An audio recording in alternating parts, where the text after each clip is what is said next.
হযরত বিলাল রাদিয়াল্লাহু তাআলা আনহুর ইসলাম গ্রহণের ঘটনা। হযরত বিলাল রাদিয়াল্লাহু তাআলা জন্ম নেন সৌদি আরবের পবিত্র মক্কা নগরীতে। জাতিতে তিনি একজন আফ্রো আরব। পিতার নাম রাবাহ আর মায়ের নাম হামামা। তার পিতা একজন কৃতদাস হলেও মা হামামা ছিলেন শাহজাদি। শাহজাদি কেমন করে গোলামের স্ত্রী হলেন সেটা জানতে হলে আমাদেরকে একটু পেছনে ফিরে যেতে হবে। মধুর আজানের ধ্বনিতে সমগ্র ধর্মপ্রাণ মুসলিমদের হৃদয় আকুল হয়। যে মানুষটি সর্বপ্রথম এই পবিত্র আজান কণ্ঠে ধারণ করেছিলেন তার নাম হযরত বিলাল রাদিয়াল্লাহু তাআলা আনহু, ইসলামের প্রথম মুয়াজ্জিন। আজ আমরা তার জীবন কাহিনী জানব ইসলামের জন্য আমৃত্যু লড়াই করে যাওয়া এক সাহসী যোদ্ধার কথা। শেষ নবী হযরত মুহাম্মদ সাল্লাল্লাহু আলাইহি ওয়াসাল্লাম জন্মগ্রহণ করেছিলেন 570 খ্রিস্টাব্দে।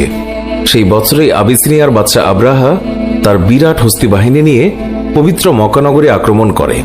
হস্তি বাহিনীর ভয়ে আরবরা ভয়ে আতঙ্কিত হলেও আল্লাহর ঘর রক্ষার ব্যবস্থা করলেন আল্লাহ তাআলা নিজেই। হস্তি বাহিনী সহ আব্রাহা পরাস্ত হল। এই ঘটনার কথা মুসলমানদের পবিত্র ধর্মগ্রন্থ পবিত্র কোরআন শরীফে সূরা ফিলে উল্লেখ করা আছে। আরবি ফিল শব্দের অর্থ হল হাতি। যুদ্ধে পরাজিত হয়ে আব্রাহার সমস্ত বাহিনী পালিয়ে গেল। যারা পালাতে পারল না তারা আরবদের হাতে বন্দী হল। এই বন্দীদেরই একজন ছিলেন বিলাল রাদিয়াল্লাহু তাআলা আনহুর মা হামামা। হামামা ছিলেন স্বয়ং বাদশাহ আব্রাহার ভাতিজি, কিন্তু ভাগ্যের ফেরে হলেন দাসী। সম্ভ্রান্ত কুরাইশ বংশের এক ব্যক্তি খালফের ঘরে তার স্থান হলো বাদী হিসেবে। সেখানে আবিসিনিয়ার আরেক দাস রাবাহ কাজ করত। তাদের বিয়ে হয় এবং তাদের ঘরেই জন্ম নেয় ইসলামের একনিষ্ঠ কাণ্ডারি হযরত বিলাল রাদিয়াল্লাহু তাআলা আনহু। হযরত বিলাল রাদিয়াল্লাহু তাআলা আনহুর চেহারা মুবারকের যে বর্ণনা পাওয়া যায়, একজন আফ্রো আরব হিসেবে তার গায়ের রং ছিল কালো, দেহের গঠন ছিল লম্বা, মাথায় ঘন কালো চুলে তিনি লাল খিজাব ব্যবহার করতেন। বাবা মায়ের স্নেহের ছায়ায় শিশু বিলাল তিনি বড় হচ্ছিলেন। হঠাৎ করে বিলালকে এতিম করে তার মা বাবা পাড়ি জমান না ফেরার দেশে। এর আগে বিলালকে রেখে যান মনিফ খালফের কাছে।